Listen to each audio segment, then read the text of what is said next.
The sizzle season started in Splatoon 3, and it brought the S-Blast 92 with it. For anyone who doesn't know, this is a blaster class weapon with two firing modes that looks like an SNES Super Scope. Does that translate into a good weapon, or does it leave this weapon in a no man's land that lacks in both regards? We're about to find out, so let's get to work. We'll start by quickly covering the basics. It has a long-range shot with a small blast radius if fired while standing. Jumping while firing shoots at short range, but with a very large blast radius. This is the defining feature of the weapon. As for damage, I'd like to put the blasters in two categories: one-shot to splat and multi-shot. At 125 damage for a direct hit, we're getting started off on the right tentacle. The trade-off for this is a slow fire rate. It's actually about as slow as you can get for a blaster, being around the same fire rate as the range blaster when firing in what the game calls the normal firing mode. This is what I'm going to refer to as the long range mode, and you'll see why. With no abilities, you'll get 10 shots on a full ink tank, so make them count. The range is also very similar to the range blaster while standing. While jumping, the range is similar to the Luna Blaster with about the same painting. Speaking of painting, this one isn't very good at it.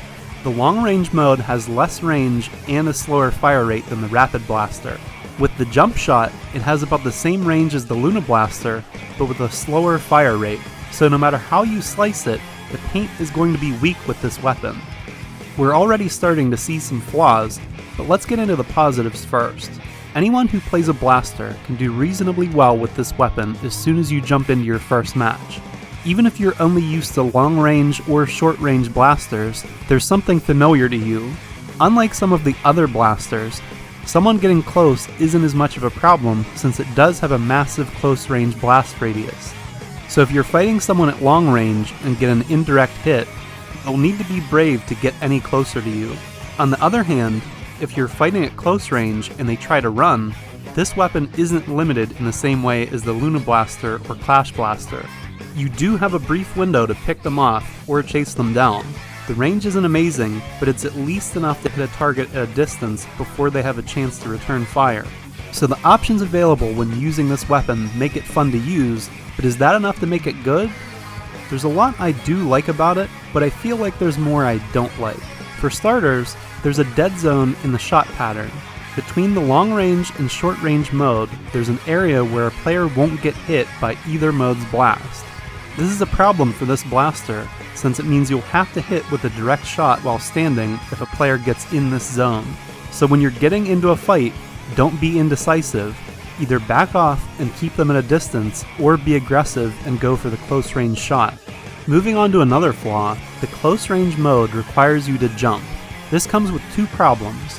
First, you're going to be vulnerable and very visible when doing this. You'll need to hit your shot the first time, or there's a big chance you won't be around for long. The other issue is the shot's random variation when jumping. Even with perfect aim, you might miss anyway. This means you'll either have to take your chances or invest in intensify action to limit the shot variation.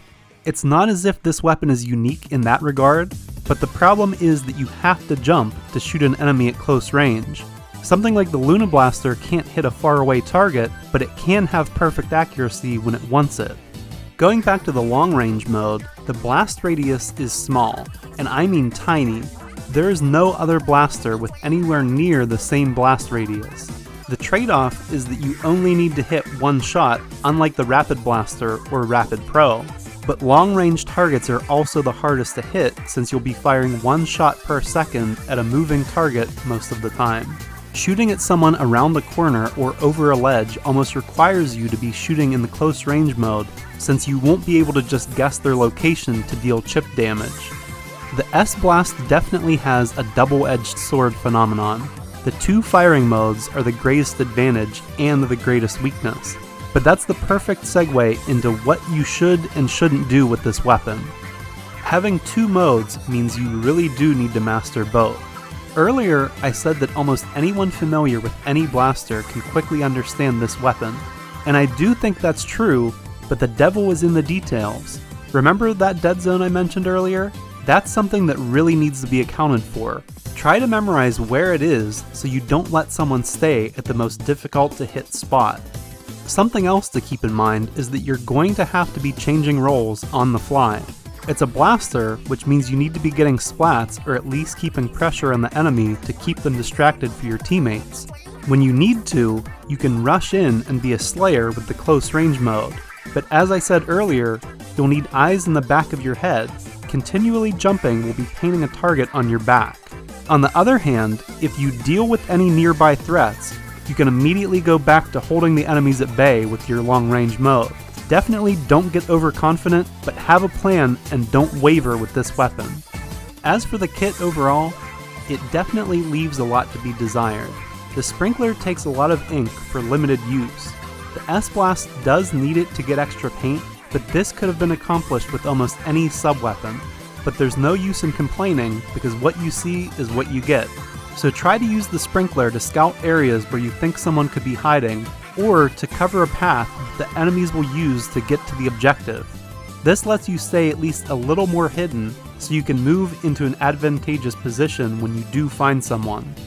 Then there's the Reef Slider. The blast radius is small at long range, and the short range mode can't be used to pursue enemies escaping. The Reef Slider can be used to fill this hole, but it's definitely risky. If an enemy runs around a corner, or you know they're under a ledge, you can use this to chase them down. If you do, try to make sure you have a teammate around. If you miss, you won't be in a very good position. The Reef Slider leaves you vulnerable, plus the slow fire rate means you'll only have a second to either get away or finish them after it's used. And before we finish things up, I might as well mention some abilities that could be useful. Intensify Action is a big one. If you need to rely on the close range mode, you don't want to miss your shots. You might need as much as 2 primary slots to shore this up. Ninja Squid is an option if you plan on mostly using the short range mode, but keep in mind that you'll need Swim Up to be able to get away. Plus the fact that jumping out of the ink will incur the visibility penalty of Ninja Squid. Ink and Subsaver aren't horrible, but I can't say I recommend them. Neither one does enough fast enough. One primary of Ink Saver only gets you 1 extra shot per ink tank. 2 or 3 sub-abilities will get you the extra shot, but it's not something you'll want to focus on. Ink Recovery isn't a bad choice, since you'll need to move around a lot, but if you're shooting often, it's still not going to be super helpful. And finally, Swim Speed Up, regardless of using Ninja Squid, could be a good choice. It will allow you to quickly get into position for the close range or long range shots whenever a situation calls for them. It also gives you a better chance of escaping when things are getting sticky. So is the S-Blast any good? In spite of all my criticism, I actually do like this weapon. It's interesting and leaves a lot to learn about it, which is appealing to me. I do find it fun to use, although occasionally frustrating when an enemy gets too close too fast. But let me know what you think about the S-Blast. Did you try it out? Is there a secret technique I don't know about? Let me know in the comments. Like and subscribe if you want. I hope this overview was helpful. Thanks for watching, and, as always, good luck, and good splatting.